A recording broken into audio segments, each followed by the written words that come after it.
14 et 15, Madame Monton-Fabre. Donc, si vous voulez bien, on va les traiter ensemble.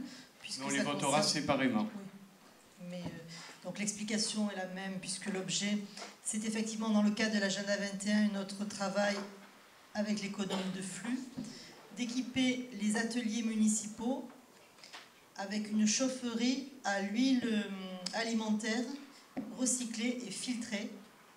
D'accord, voilà. Donc dans ce cadre, effectivement, il faut changer les brûleurs. Donc ça demande uniquement de changer de brûleur, absolument pas la chaudière elle-même.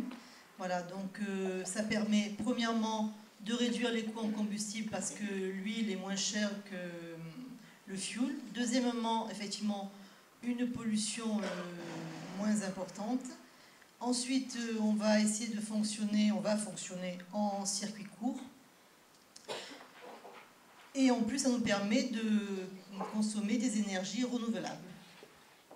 Voilà, donc dans ce cadre, nous demandons à la fois, donc, dans un premier temps, première délibération au niveau de la CPA, une aide de 2 000 € sur un montant total hors taxe de 10 000 €. Et ensuite, dans la deuxième délibération, ce sera une aide auprès du Conseil général de 6 000 €, ce qui fait qu'il restera à la mairie uniquement 2 000 € à charge, ce qui sera amorti sur l'année.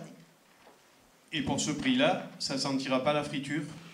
Non, je m'excuse, mais la question sera immanquablement posée, ou en tout cas, moi je la pose. Alors, premièrement, l'huile est filtrée, d'accord? Donc, on n'est pas en train de produire quelque chose avec... Non, mais voilà, c'était bon de voilà. le redire. Et deuxièmement, effectivement, ça devrait sentir bien moins que le fioul. C'est ça, c'est ça. Question? Oui. Donc, sur l'idée, l'idée est bonne sur le principe, mais vous parlez de la création d'un emploi. Donc, est-ce qu'avec la rémunération de la personne qui va travailler et les charges, on ne va pas exposer finalement la facture De quoi on parle là? Ben, on parle de la délibération 14. Oui. Vous parlez de la présence du conseiller en énergie partagée?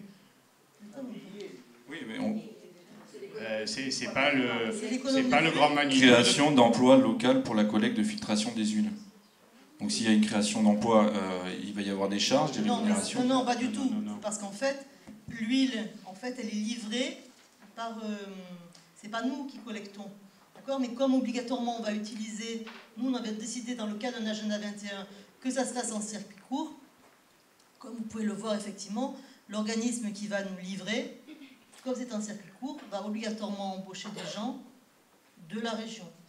Voilà. La collecte et la filtration des huiles nécessitent effectivement quelqu'un qui le fait. Ce n'est en aucun cas un agent municipal. C'est souvent, comme c'est d'ailleurs précisé, des entreprises d'insertion qui s'occupent de ça. Et effectivement, ça génère de l'emploi au sens large du mot dans le cadre d'un projet développement durable. En aucun cas, c'est un emploi de fonctionnaire. Voilà.